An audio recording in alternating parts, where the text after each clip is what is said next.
palabra del domingo.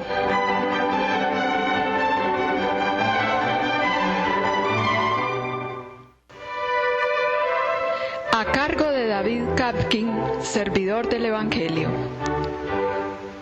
Una lectura y explicación de los textos bíblicos de la liturgia católica dominical. Análisis literario y crítico al servicio de la comprensión de la palabra, de la interiorización existencial y de la actualización del mensaje para la hora presente.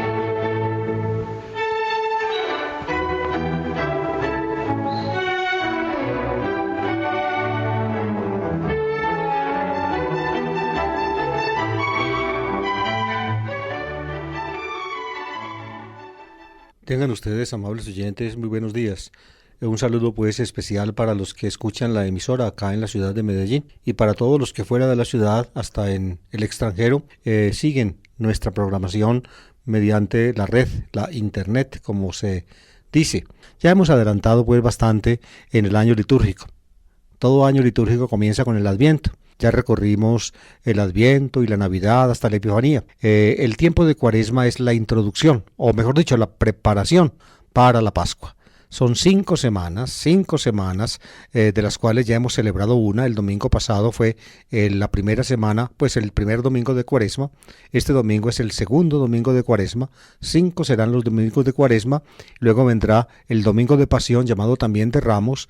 Y en la semana de Pasión, pues el Triduo Pascual, que va desde el atardecer del jueves hasta la madrugada del domingo, el Triduo Pascual, los 3 grandes días de fiesta, la gran fiesta cristiana llamada la Pascua del Señor, y se llamó así presumiblemente porque Jesús murió precisamente en el tiempo de la Pascua judía, y de esa manera en la misma muerte de Jesús y en su resurrección, los cristianos vieron condensado y completado el acontecimiento de salvación que en la Pascua judía ellos mismos antes celebraban.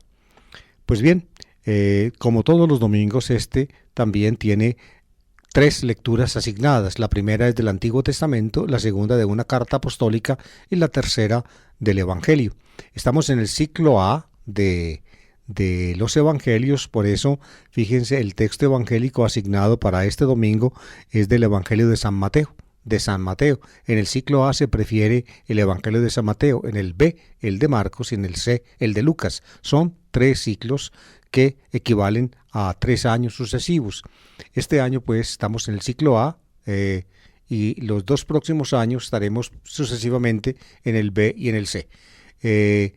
Todos los segundos domingos de Cuaresma, desde hace siglos, la Iglesia lee como texto evangélico el episodio de la transfiguración del Señor.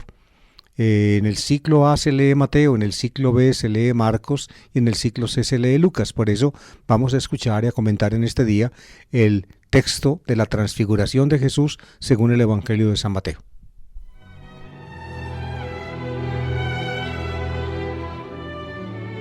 La primera lectura del Antiguo Testamento, como les dije, está tomada este domingo del libro del Génesis, en el capítulo 12, versículos 1 a 4.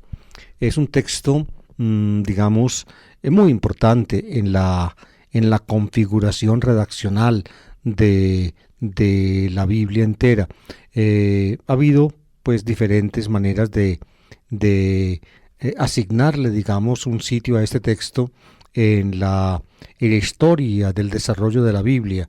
A mí me parece que el texto debe ser más bien tardío, ya debió surgir después de que la historia primitiva, es decir, la historia del ser humano, de Adán y de la humanidad, que fue una historia en la cual progresivamente el hombre, después de darle la espalda a Dios, se dio la espalda a sí mismo y marchó pues por los caminos de una tragedia inevitable y terrible, precisamente para mostrar que solamente Dios podía cambiar el rumbo de esta tragedia que vive la humanidad. Los redactores de la Biblia pusieron, después de los primeros 11 capítulos que se ocupan pues de la historia primitiva, pusieron en el capítulo 12 el llamamiento de Abraham. Ya en el capítulo 11, queridos oyentes, al final del capítulo 11 del Génesis, aparece una introducción que debe ser mucho más antigua que este texto, donde se muestran las raíces, digamos, étnicas de Abraham. Abraham venía de Mesopotamia y estaba emparentado con Lot. En fin, es un texto, digamos, que nos muestra pues la ascendencia de Abraham, de dónde viene él, y que precede en el libro del Génesis este texto que ya es profundamente teológico y que es fruto pues de una reflexión histórico-teológica muy profunda de parte de una mente de un judío inspirado por el Señor.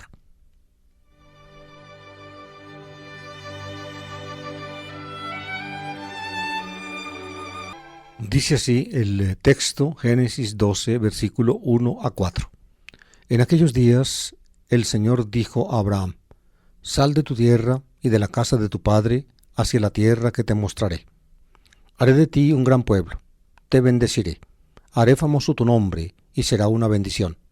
Bendeciré a los que te bendigan, maldeciré a los que te maldigan, con tu nombre se bendecirán todas las familias del mundo. Abraham marchó como le había dicho el Señor.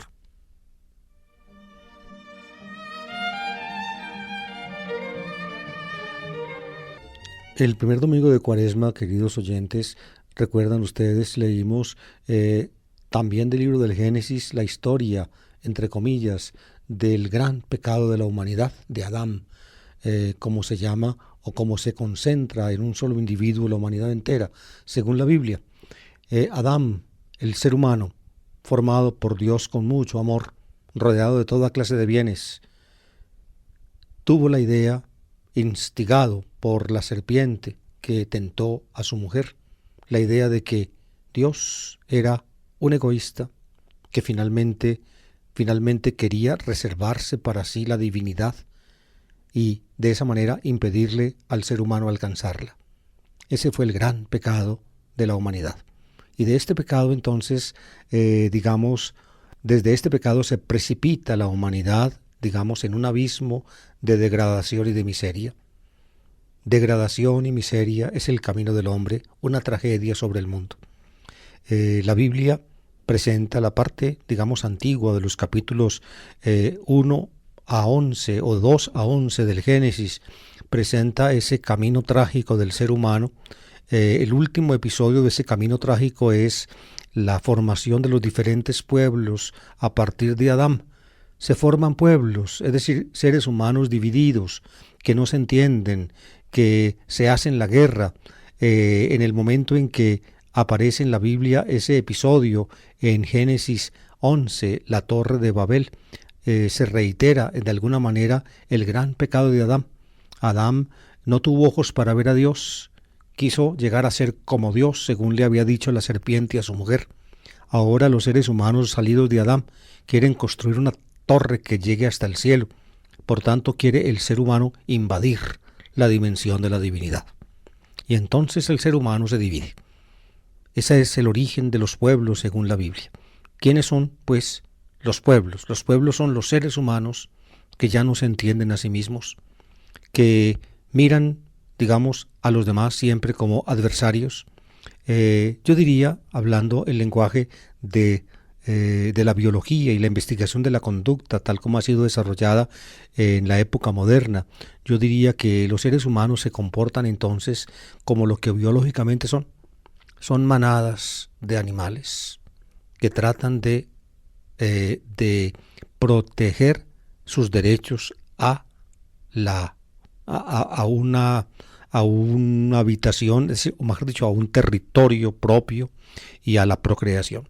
Y de esa manera los otros, los que no pertenecen al propio grupo, son entonces enemigos y adversarios. Ese es el origen de los pueblos. Según la Biblia, los seres humanos no se entienden. Pues bien, a esa degradación y a esa caída terrible del ser humano, solamente Dios puede ponerle freno. Solamente Dios puede, digamos, propiciar un nuevo comienzo. Y eso es lo que hace, según la Biblia, Dios. Dios llama a Abraham. ¿Quién es Abraham? Es uno entre los pueblos, uno cualquiera. Abraham no era distinto de todos los demás. Abraham pertenecía a uno de los pueblos disgregados, cuyas lenguas fueron confundidas por Dios, precisamente porque no tuvieron ojos para ver a Dios y por tanto tampoco tuvieron ojos para verse y valorarse a sí mismos. A uno de ellos lo escoge Dios y quiere iniciar con él una nueva historia. Aquí toca la antigua tradición de los judíos o de los hebreos, toca, digamos, la historia concreta. Yo pienso que Abraham fue un ser humano concreto. Algunos de los modernos hablan generalmente o dicen muchas veces que los patriarcas bíblicos Abraham, Isaac y Jacob fueron ficciones, simplemente ficciones.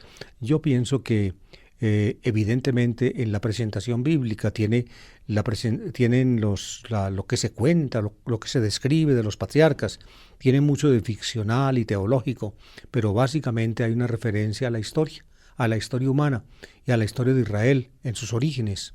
Abraham pues fue el ser humano que Dios escogió para comenzar con él una nueva historia. Sal de tu tierra, de la casa de tu padre, hacia la tierra que yo te mostraré. La casa de tu padre, es decir, tu familia, tu tierra, ¿cuál era? Si uno lee el capítulo 11, vivían en Mesopotamia, según alguna tradición en el sur de Mesopotamia, en Ur de Caldea, según otra, en Harán, en el norte, en fin, eso es un problema histórico crítico en el cual yo no quisiera entrar. En todo caso, Dios lo saca de allí, le manda salir de allí, le manda ir hacia occidente. Aquí no dice el texto, pero nosotros sabemos que ese era el camino, desde el norte de Mesopotamia hacia Egipto, avanzando a través de lo que se llama actualmente, o lo que llaman los eruditos la media luna fértil, es decir, el terreno, digamos, habitable, por el cual se unen por el sur Egipto y por el norte Mesopotamia. Por allí vagaban antiguas tribus arameas, grupos humanos seminómadas que avanzaban de acá para allá con sus rebaños en busca de pastos y aguas. Pues uno de ellos, según la Biblia, es Abraham.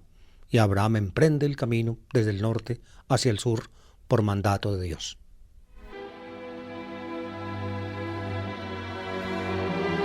La palabra de Dios a Abraham sigue así: haré de ti un gran pueblo, te bendeciré, haré famoso tu nombre y será una bendición. Bendeciré a los que te bendigan, maldeciré a los que te maldigan.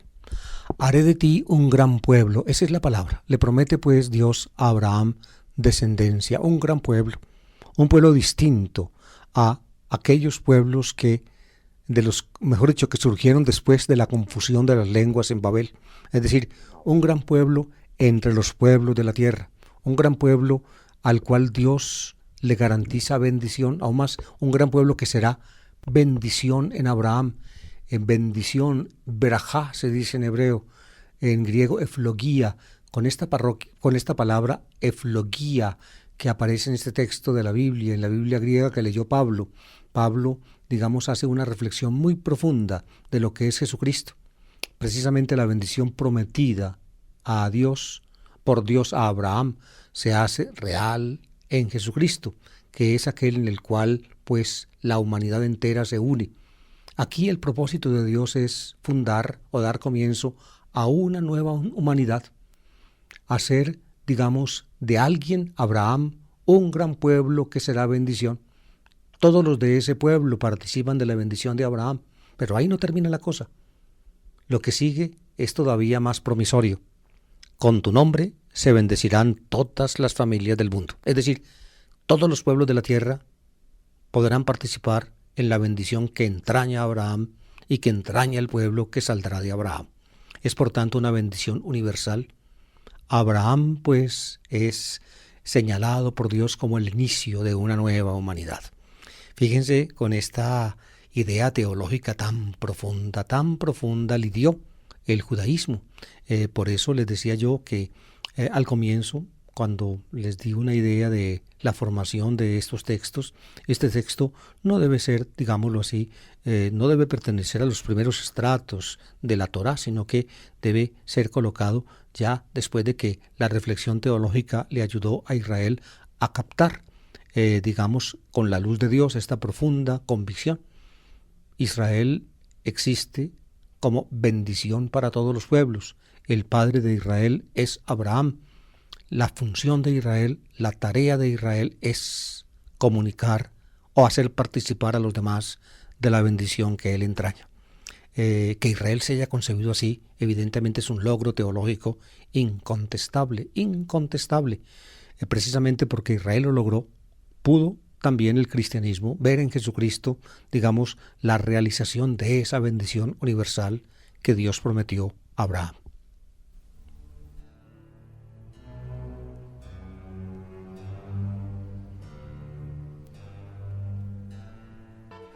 Este es, amables oyentes, un principio teológico fundamental para la comprensión de la Biblia y así también de nuestra propia religión. Fíjense, la elección que Dios hace de uno solamente se explica como beneficio para muchos.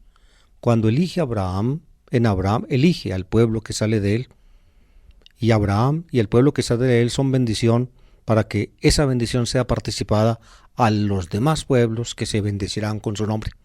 La elección, por tanto, de uno es precisamente un baluarte básico para la bendición de todos.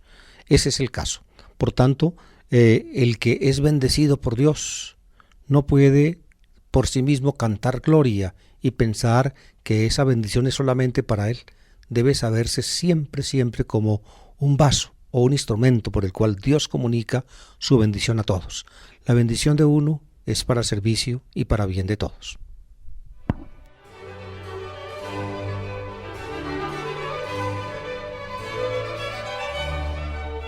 La segunda lectura de este domingo, como les dije ahora, está tomada como la de prácticamente casi todos los domingos de una carta apostólica, en este caso de la segunda carta del apóstol San Pablo a Timoteo. Unas palabritas acerca de estas cartas, fíjense, el llamado Corpus Paulinum, es decir, la colección de las cartas que en el Nuevo Testamento están recogidas con el nombre de Pablo. El Corpus Paulinum, así se llama, esa es la expresión latina que se usa, significa cuerpo paulino. Está formado, diría yo, por 3 grupos. El grupo más importante es el de las llamadas homologúmena o cartas, es decir, reconocidas cartas paulinas, es decir, aquellas que son introducidas con el nombre de Pablo, pero críticamente hay argumentos muy fuertes para mostrar que fue Pablo el que personalmente las escribió, o más bien las dictó. Proceden, por tanto, del apóstol directamente. Luego, hay otras cartas también introducidas con el nombre de Pablo que probablemente no fueron dictadas directamente por el apóstol. Se llaman deuteropaulinas, es decir, secundariamente paulinas. En griego, las primeras se llaman protopaulinas, es decir, primariamente paulinas. Protos en griego significa primero. Estas se llaman deuteropaulinas. Défteros en griego significa segundo. Secundariamente paulinas. Y son 2 grupitos. El primer grupito es la carta a los colosenses y la carta a los efesios, y el segundo grupito, que también es llamado las cartas pastorales, son la primera Timoteo, la segunda Timoteo y Tito. Por tanto, esta lectura está tomada de la segunda carta a Timoteo, pertenece por tanto al tercer grupo de las cartas paulinas y al segundo de las cartas deuteropaulinas. Un poco complicado. Yo les doy a ustedes todas estas avances de la investigación crítica porque pienso yo, amables oyentes, que ustedes, los cristianos comunes y corrientes, la gente que no tiene una formación teológica especial, tiene también derecho a conocer lo que los investigadores cristianos y particularmente los católicos van obteniendo, van haciendo, y las luces que de allí van surgiendo para nuestra comprensión de la Escritura, nuestra comprensión crítica de ella, es decir, de los detalles de su formación, del tiempo, de los autores, en fin. Es importante que nosotros lo conozcamos, no porque ese conocimiento sea indispensable para conocer la palabra de Dios, sino porque conociendo esas cosas, pues más fácilmente podemos nosotros ahondar en la palabra de Dios que esos escritos en cuanto tales nos comunican. Pues bien, el pedacito de la segunda Timoteo que nos toca leer este domingo está tomado del capítulo 1, versículos 8 a 10.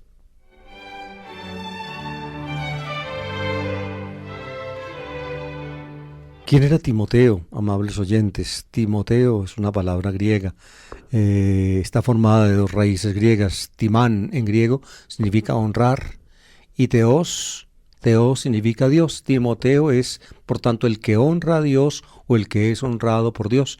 Los judíos de habla griega utilizaban ese nombre, así como también lo utilizaban en el lenguaje o en la cultura helenista del tiempo.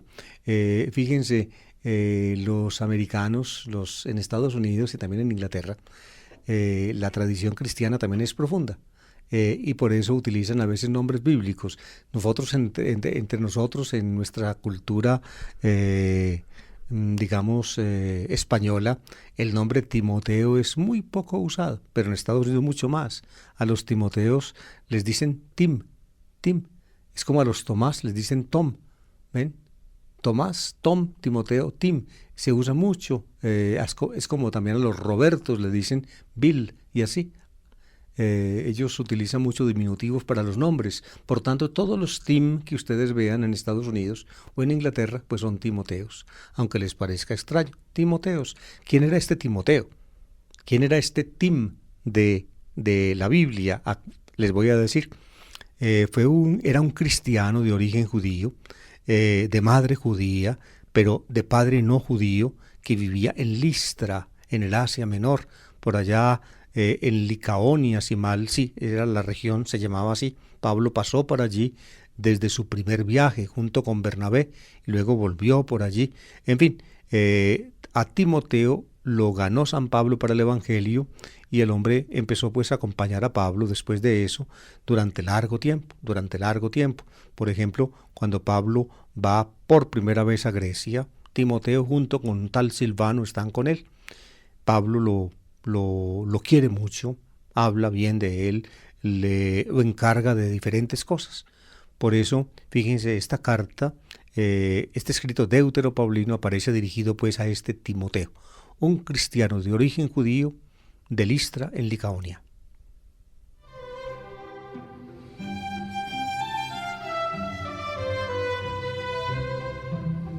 Dice así el pedacito que toca leer.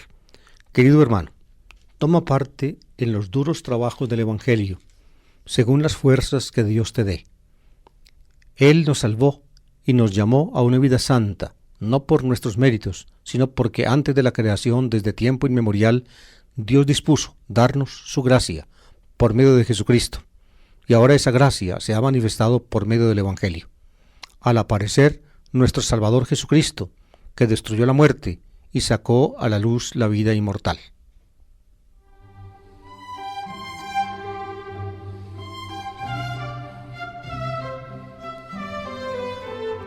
¿Cuál era el oficio de Timoteo en la iglesia, tal como lo presenta esta carta deuteropaulina? Era la tarea del Evangelio. La tarea toma parte en los duros trabajos del Evangelio, es decir, la tarea de la evangelización, la predicación, la convocación de la gente por la predicación del Evangelio a formar la comunidad. La comunidad convocada se llamaba eclesía, es decir, la asamblea de los creyentes.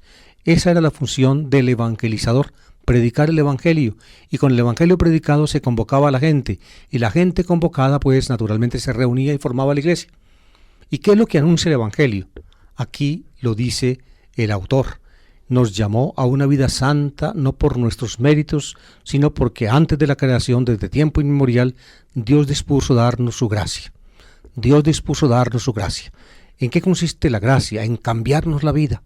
Pasar de una vida profana y mala y pecadora a una vida santa, es decir, consagrada a Dios. Y este llamamiento de Dios a una vida santa no lo hizo Dios porque nosotros lo mereciéramos, no es por nuestros méritos, sino porque Él lo dispuso así, es una gracia. Precisamente el hecho de que sea gracia, la palabra que usa aquí el autor es charis, que se usa también muchísimo en las cartas, diríamos, directas de Pablo. Es el vocabulario de Pablo tomado por este autor deuteropaulino que está escribiendo en nombre del apóstol. Desde antes de la creación, pues Dios nos escogió. Fíjense que acá habla el autor en primera persona del plural, nos. Por tanto, supone que Pablo está aquí metido. Todos los cristianos, hemos sido escogidos y llamados, no por nuestros méritos, no porque lo mereciéramos, sino simplemente porque a Dios, plugo a Dios, es decir, porque Dios quiso llamarnos, hacernos pasar de la muerte a la vida, desde antes de la creación, desde tiempo inmemorial. Y esta gracia se nos da por medio de Jesucristo, porque Él es el que revela esa gracia, se ha manifestado por medio de del Evangelio. Es decir, en Jesucristo aparece esa gracia de Dios que nos llama, que nos da nueva vida. Jesucristo al aparecer manifestó esa gracia destruyó la muerte y sacó a la luz la vida inmortal. Cuando apareció Jesucristo, que es anunciado en el Evangelio, Dios reveló entonces su voluntad, su deseo, su disposición de hacernos pasar de la muerte a la vida por medio de Él. Y precisamente eso es lo que en el Evangelio que vamos a escuchar enseguida se va a expresar hermosamente.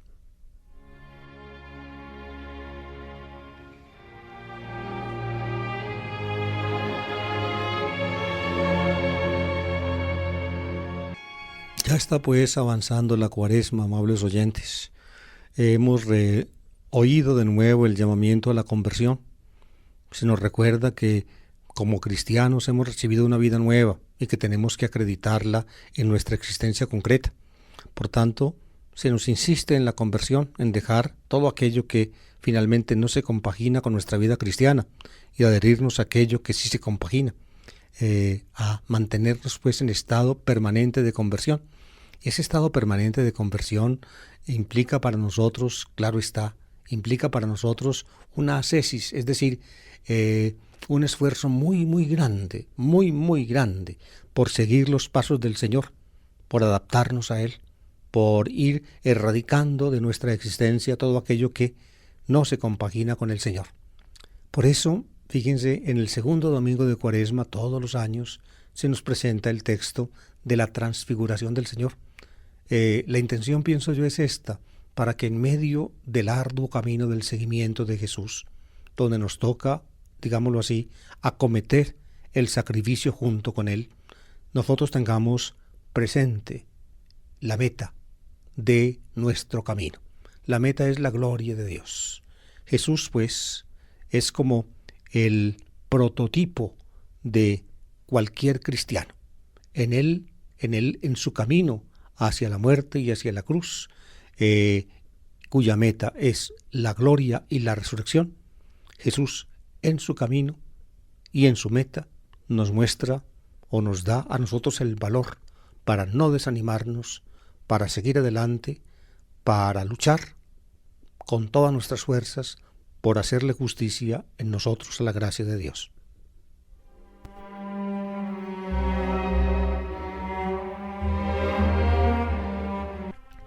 El texto de la transfiguración del Señor, según San Mateo, está en el capítulo 17, versículos 1 a 9.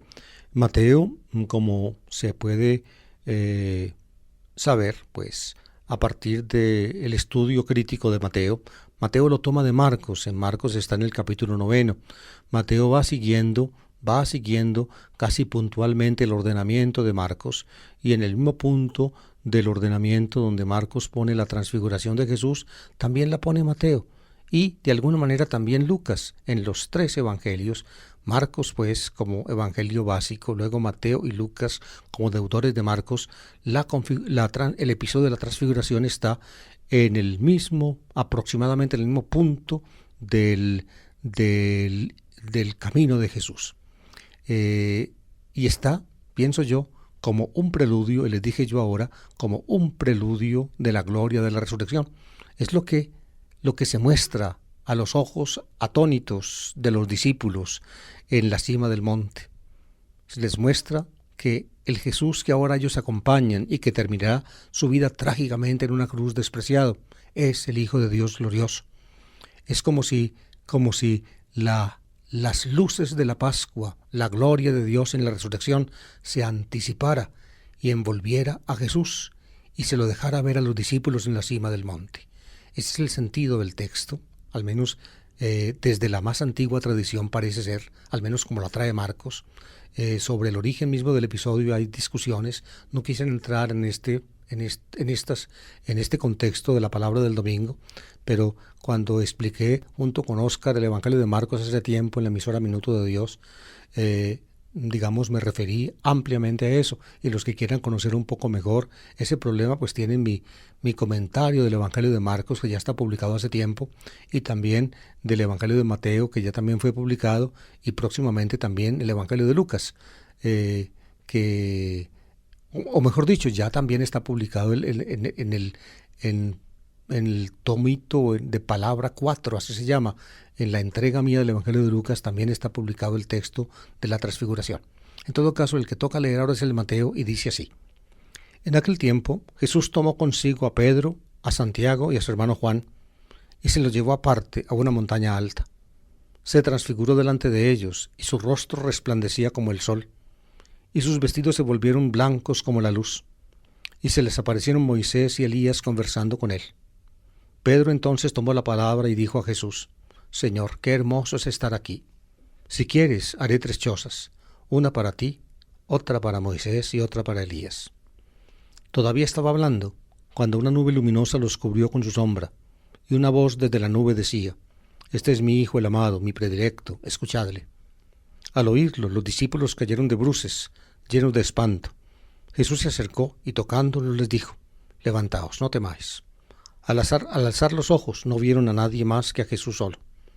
Cuando bajaban de la montaña, Jesús les mandó: No contéis a nadie la visión hasta que el Hijo del Hombre resucite de entre los muertos.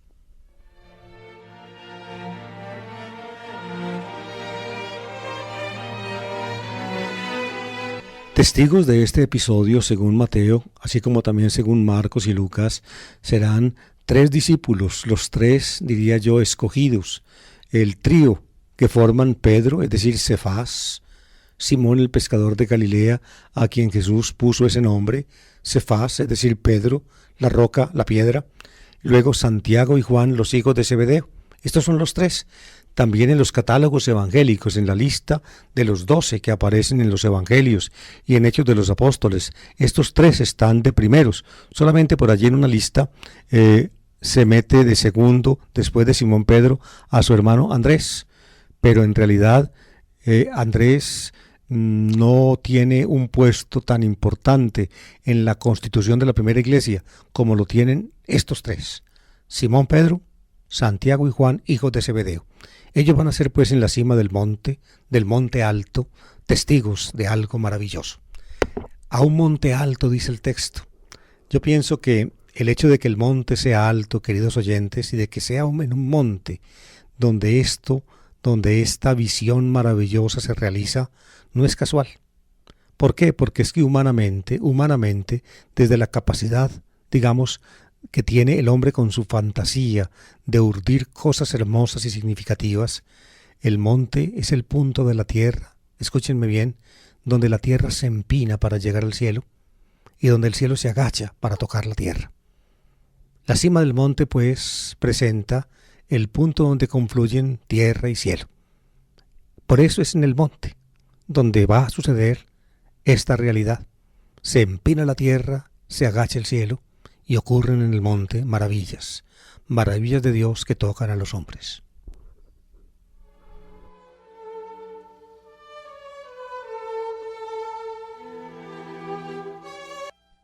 La palabra que emplea Mateo es la que emplea Marcos para nombrar o para describir con un solo término lo que allí ocurre. Se transfiguró. En griego se dice metemorfoti, morfí en griego es forma, figura. Fíjense, la palabra griega morfí es prácticamente la misma palabra nuestra castellana y latina, forma, solamente que las 2 sílabas, digamos, se transponen, forma, morfí, ¿ven? Pero la raíz indoeuropea, a mi parecer, es la misma, metemorfoti, cambió de forma, cambió de figura, es decir, se transfiguró. Así llaman o así describen el episodio Marcos y Mateo. Por tanto, fíjense, uno bien podría nombrar este episodio la metamorfosis de Jesús. Lo que sucede es que, ustedes saben, metamorfosis lo utilizamos nosotros en nuestro idioma, en alguna forma en conexión con la biología. Cuando hablamos de metamorfosis acerca de los animales, por ejemplo, el gusanito se vuelve mariposa. Eso lo llamamos metamorfosis.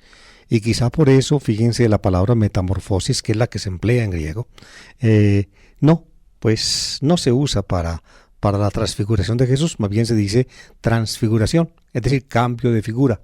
Metá en griego equivale a nuestra preposición latina trans o transfiguración, transformación, metamorfosis. Pues bien, se transfiguró delante de ellos. Y en los 3 evangelios, empezando por Marcos, la figura de Jesús transfigurada es un dechado de luz. Luz. Es Mateo el que emplea el término phos en griego, que es luz. En Marcos se describen los vestidos. Los vestidos se hicieron brillantes, dice Marcos, como no puede dejarlos ningún lavandero del mundo.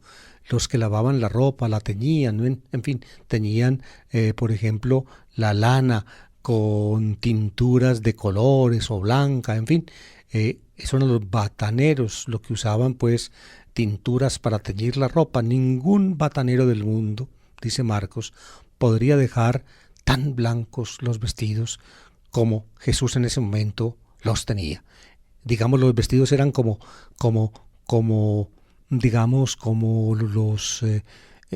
se volvieron como transparentes para dejar ver por fuera la luz que llevaba Jesús por dentro. Es la idea que uno toma del Evangelio de Marcos. Evidentemente, queridos oyentes, la narración es simbólica. Es simbólica. El término luz o la idea de luz le da al ser humano, digamos, una sensación de lo más espiritual que hay. Luz y viento, es decir, en griego, phos y pneuma, son 2 términos que provienen de este mundo, que son particularmente, diría yo, aptos para simbolizar o hacer pensar o hacer intuitivo lo divino. Luz, ¿por qué?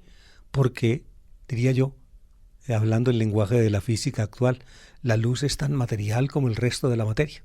Hoy lo sabemos, la luz son ondas o partículas, ondas o ondas partículas, se comportan tanto como lo uno como lo otro, que provienen de fuentes luminosas del espacio, es decir, de las estrellas.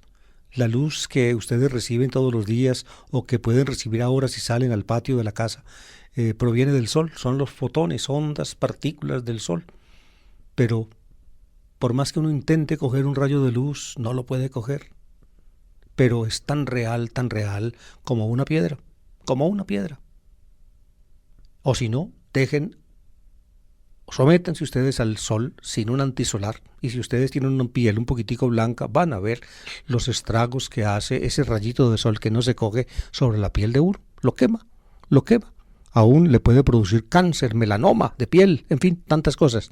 Pues bien, la luz, sin embargo, no se toca, no se coge, se escapa, proviene de arriba, en fin, todo ese tipo de cosas le ayudó, o mejor dicho, le impulsó al ser humano a ver en la luz un símbolo, una intuición de lo espiritual y de lo divino. Lo mismo el viento, pneuma, significa soplo. ¿Por qué? Porque el aire que se mueve es el viento, queridos oyentes, cójanlo. Nadie lo puede coger tampoco, y sin embargo existe, lo mueve a uno de aquí para allá. Por eso pues, luz y viento, es decir, phos y pneuma, luz y espíritu, sirven como símbolos de lo divino. Jesús es pues una maravillosa, o aparece como una maravillosa fuente luminosa. Lo divino está en él, se transparenta en él lo que corresponde a Dios.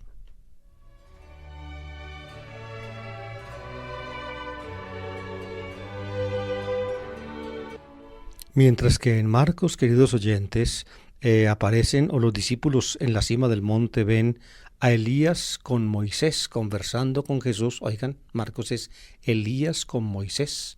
Mateo cambia el orden y pone Moisés y Elías. Moisés y Elías. Es decir, porque para la mentalidad judía, naturalmente, Moisés es primero que Elías, primero la ley de Dios, la Torá, y luego los profetas. Ese es el orden en el judaísmo, Moisés y Elías, aún más el orden histórico también podríamos decir que es ese. En cambio, en el texto original es Elías con Moisés, porque Elías fue el que fue arrebatado al cielo, la Biblia lo dice. Por tanto, Elías con Moisés son dos seres celestiales. En el judaísmo eran vistos así, dos seres del cielo, por tanto también luminosos como Jesús. Sin embargo, están conversando con Jesús, pero de ellos no se dice que se hayan transfigurado, simplemente se supone que aparecieron también en figura luminosa, digámoslo en esos términos, Moisés con Elías. Por tanto, Jesús, que es alguien con el cual los discípulos habían estado en la tierra, en la cima del monte es visto por ellos como un ser celestial, conversando con dos seres celestiales, Moisés y Elías. Ese es el sentido. Uno ve pues cuál es el panorama del texto. Jesús pues es como Moisés y como Elías, un ser celestial, pero resulta que Moisés y Elías ya están en el cielo. Elías fue arrebatado al cielo y Moisés, según la tradición judía, también fue arrebatado al cielo. Por eso dice la Biblia que su sepulcro nunca fue hallado. Y de ahí sacaron de ese, digamos, de esa ausencia del sepulcro de Moisés en la Biblia, sacaron los judíos la conclusión de que también pues Moisés había sido raptado por Dios y llevado al cielo como también lo había sido o lo fue Elías. De todas maneras pues son tres personajes celestiales: Jesús, Moisés y Elías. Es decir, en Moisés y Elías la ley y los profetas, el Antiguo Testamento.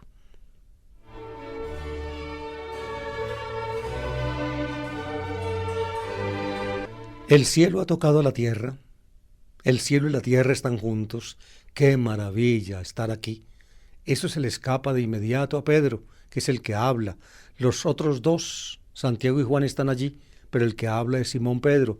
¡Qué maravilla es estar aquí, Señor! Y quiere perpetuar ese estado de cosas. Hagamos tres chozas, una para ti, otra para Moisés y otra para Elías. Pedro no se preocupa de sí mismo con que esos tres personajes o esos dos personajes celestiales que están con Jesús se queden allí, se perpetúe ese instante maravilloso, se convierta en eternidad, ese momento maravilloso de la cima del monte. Con eso basta para Simón Pedro, tres chozas. Pero el Evangelio dice, no sabía lo que decía, eso lo dice claramente el Evangelio de Marcos. Pero, queridos oyentes, las cosas no pueden terminar en esta incomprensión de Pedro. No pueden. No se puede, digámoslo así, buscar el cielo o permanecer en el cielo cuando el camino en la tierra está frente a uno. Ellos tienen que descender y seguir con Jesús por el camino que va a Jerusalén y a la muerte. Por eso el texto no termina en este punto. Todavía estaba hablando cuando una nube luminosa los cubrió con su sombra y una voz desde la nube decía, fíjense, la nube, la sombra de la nube, todos son elementos simbólicos que remiten a la Biblia y que hacen pensar en la presencia de Dios. La nube luminosa que cubre con su sombra la cima del monte y de esa manera tanto a Jesús como a sus dos acompañantes y a sus discípulos va a ser, digamos, como el altavoz de la palabra de Dios. Este es mi Hijo, el amado, mi predilecto, escuchadle. Así habla Dios. Identifica a Jesús. Dios identifica a Jesús. Este es mi Hijo, el amado. Por tanto, no Moisés, no Elías, sino Jesús. Ellos están en la cima del monte con él. Pero el Hijo de Dios es Jesús. Y aquel al cual hay que escuchar es Jesús. Eso lo oyen pues los discípulos en la cima del monte, de los labios mismos de Dios, que es insinuado por la nube y la sombra de la nube que los cubre. Es un texto parecido, como ustedes seguramente lo habrán ya comprendido, al del bautismo de Jesús, cuando aparece también la nube y se deja escuchar la voz de Dios. Este es mi Hijo, el amado, mi predilecto. Ese es Jesús, el Hijo de Dios. Moisés y Elías no lo son, Jesús sí lo es. Esa es la confesión cristiana y por tanto la palabra de Dios termina con ese imperativo, escuchadle. ¿A quién? A Él, a Jesús, no a Moisés, no a Elías, a Él.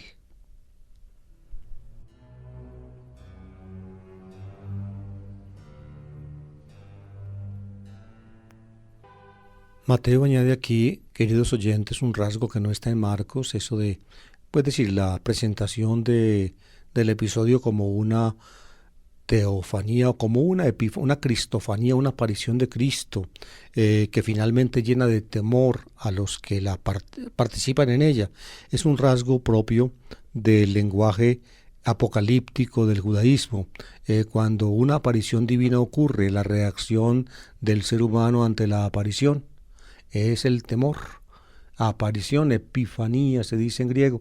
Cuando una epifanía ocurre, el ser humano teme, los discípulos caen de bruces, y por tanto entonces ante el temor de ellos Jesús tiene que animarlos.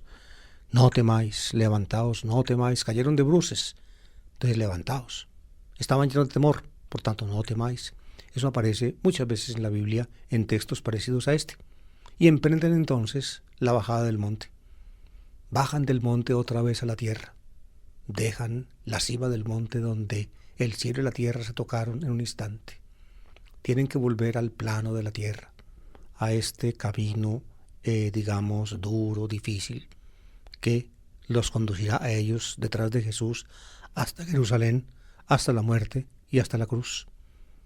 Pero lo que han visto en la cima del monte tendrá para ellos, digamos, valor de testimonio una vez que el misterio haya sido el misterio de Jesús, de su filiación divina, de su procedencia de parte de Dios, haya sido revelado. Y esto ocurrirá cuando el Hijo del Hombre resucite de entre los muertos.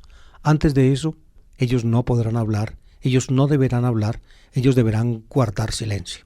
Pero una vez haya sido revelado el misterio de la resurrección, entonces esta experiencia en la cima del monte se convertirá en palabra en los labios de ellos y podrá resonar y llegar para la fe de todos. Y con esto, amables oyentes, terminamos hoy nuestra palabra del domingo.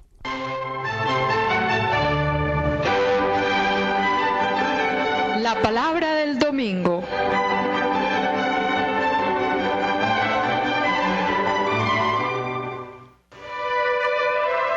A cargo de David Kapkin, servidor del Evangelio. Una lectura y explicación de los textos bíblicos de la liturgia católica dominical. Análisis literario y crítico al servicio de la comprensión de la palabra, de la interiorización existencial y de la actualización del mensaje para la hora presente.